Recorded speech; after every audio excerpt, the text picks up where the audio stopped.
मद्यधुंद चालकानं 6 जणांना उडवल्याची घटना घडली आहे। छत्रपती संभाजीनगरमध्ये मद्यधुंद कार चालकानं 6 जणांना उडवलेला भीषण अपघात घडलेला आहे। अपघातात एक महिला आणि मुलगी गंभीर जखमी झालेल्या आहेत। छत्रपती संभाजीनगरमधली ही घटना आपण पाहतोय।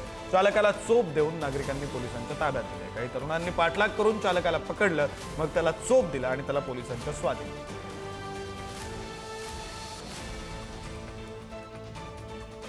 छत्रपती संभाजीनगरमध्ये ही घटना घडलेली आहे। अपघाताची अतिशय दुर्दैवी अशी घटना। मद्यधुंद कार चालकाने 6 जणांना धडक दिली, त्यामध्ये एक महिला आणि एक मुलगी गंभीर जखमी झालेली आहेत। धडक दिल्यानंतर चालक तिथून पसार होण्याचा त्याने प्रयत्न केला, मात्र काही तरुणांनी त्याचा पाठलाग केला, त्याला थांबवलं, त्याला अडवलं, त्याला चांगला चोप दिला आणि पोलिसांच्या स्वाधीन केलं।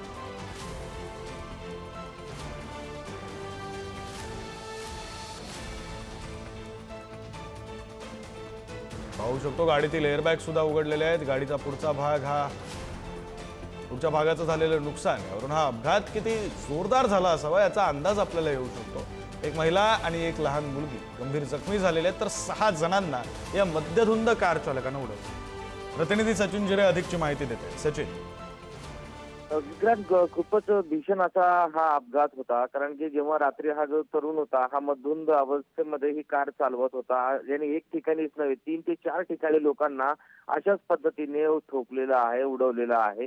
हा सर्वात अगोदर याने ज्या एक मुलगी आणि एक वयोवृद्ध महिला ही रस्त्याने जात असताना सर्वप्रथम त्याने या दोघांना उडवलं। या गंभीर अवस्थेत या जखमी झालेलं पाहून काही तरुणांनी या गाडीचा पाठलाग केला। त्यानंतर याने पुढे जाऊन अनेक चौकांमध्ये अनेक वाहनं उडवली। 5 ते 6 जणांना याने या तरुणांनी जखमी केलेलं आहे। या तरुणांनी जेव्हा एक वाहनाला धडक दिली, त्यानंतर त्या तरुणाला काही मुलांनी धरलं आणि त्याला चोप देखील देण्यात आला, मात्र पोलिसांनी वेळीच त्या ठिकाणी हस्तक्षेप केला आणि या तरुणाला आता ताब्यात घेण्यात आलेलं आहे। मात्र या मद्यधुंद तरुणाने 6 जणांना उडवलेला आहे। सध्या त्याच्यावरती या जखमींवरती उपचार सुरू आहे आणि या तरुणाला पोलिसांनी ताब्यात घेतलेलं आहे। सचिन, पोलिसांकडून गुन्हा दाखल करण्यात आलाय, त्या संदर्भातली नेमकी काय प्रक्रिया सुरू आहे? गुन्हा दाखल झालाय का?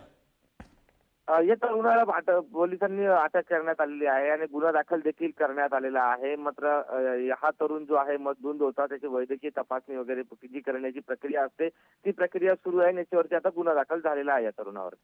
बरं, धन्यवाद सचिन दिलेल्या या तपशिलांसाठी। संभाजीनगरमधल्या या अपघाताची भीषण दृश्य आपण पाहतोय।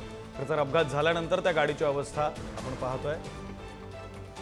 गाडीच्या एअरबॅग्स उघडलेल्या आहेत, अर्थात हा अपघात भीषण होता। गाडीच्या पुढच्या भागाची ही अवस्था, गाडीचं झालेलं नुकसान यावरून अपघाताची भीषणता आपल्याला लक्षात येते। एक महिला आणि एक मुलगी गंभीर जखमी झाली।